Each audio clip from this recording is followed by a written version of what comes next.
मलाई यो गीत बवाल लाग्छ यो प्रसङ्ग अलि समय अघिको हो पहाडको बीचमा एउटा बस्ती थियो एक किसानको घरमा नव शिशु जन्मियो तर छोरी पो रहेछ पनि उसको मन झस्कियो रिस पोख्न खोज्दै आफ्नो श्रीमतीसँग जरियो अनि आफ्नो भाग्यलाई खोज्दै खेततिर लड्कियो राति अबेर पछि मद्यपान गरी फर्कियो अनि केही नबोली आफ्नो खाटमा पल्टियो बिस्तारै दिनहरू ढल्दै थियो उसको दिनचर्या फेरि सामान्य चल्दै थियो केही वर्षपछि उनीहरूको फेरि बच्चा भो यसपालि छोरा पाएर होला किसान मक्क भो समय बित्दै जाँदा किसानी नानी पनि ठुली भइन् तर सदैव बाबाको हेलामा रुइरहन् दाउरा र चुलो पानी पँधेरोमै बुलिरहन् उज्यालोमा पाइ उनी अन्धकारमै लुकिरहन्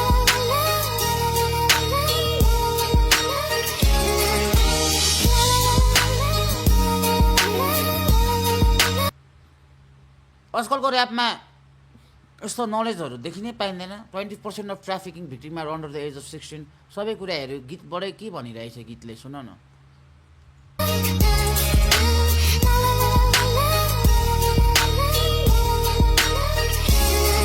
उनी घरमा जहिले आमालाई सघाउँथिन् कसैले नसके आफै दाल भात पकाउँथिन् बिहान समयमा भाइलाई स्कुल पुर्याउँथिन् अनि दिउँसोभरि जङ्गलमा गाई भैँसी चराउँथिन् मात्र 13 वर्ष कि उनलाई पढ्ने मन त थियो तर बुवाले उसको उनलाई पराया भन्दथ्यो छोरीको भलाइ भन्दा फाइदा र घाटा सम्झन्थ्यो बिहे गर्दिन तम्सन्थ्यो तर दाइजोले झस्कन्थ्यो एक दिन साँझमा उसको घरमा एकजना पाहुना आयो आफूलाई लाउरे बताउँदै छोरीको हात माग्न थाल्यो त्यतिमै किसानले उसको गरिबी सुनाउन थाल्यो तर छोरी दिए पुग्छ भनी उसले पाउ समाउन थाल्यो अब किसान दङ्ग भो उसको मन प्रसन्न भो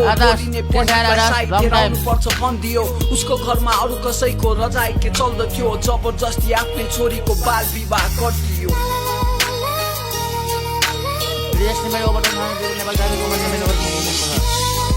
नेपाली भर्ती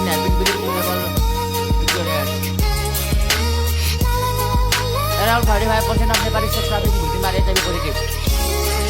आज उनी कै छिन् अँध्यारो कोठामा एक्लै शरीरभरि घाउ छन् तर पीडा भने बेग्लै रुदा रुदा आँखा दुवै सुनिएका छन् उसको मनको खाल्टो कहिले पुरिएला छन् एउटा आश थियो उनमा नयाँ जीवन बनाउने बितेका दिन बिर्सी वर्तमान अघि बढाउने तर मान्छेले चाहेको यहाँ कहाँ हुँदो रहेछ उसको श्रीमान्त भारतमा केटी दलाल पो रहेछ उनी कयौं पटक लुटिसकिन् सयौं पल्ट टुटिसकिन् सिसा त होइन तर भित्रैबाट फुटिसकिन् आजका दिनसम्म धेरै ग्राहकसँग सुतिसकिन् भागेर उम्किन सही समयलाई पुरिरहन् एउटा दिन थियो उनी 81 बेहोस भइन् त्यसको 6-7 महिनामा उनी एक आमा बनिन् आज उसको चुलो आफ्नै शरीरबाट बल्दछ तर समाजले उसलाई एक वेश्या पात्र गन्दछ Say no to sex trafficking. Gogandai, Say no Malvika. to sex trafficking. Say no to sex trafficking. Stop Marina Joshi. Stop human trafficking. Together. Priyanka Karki. No one deserves this. No one deserves this. It's high time we changed the system and did something influential to stop these tragedies. I'm Musa Abdul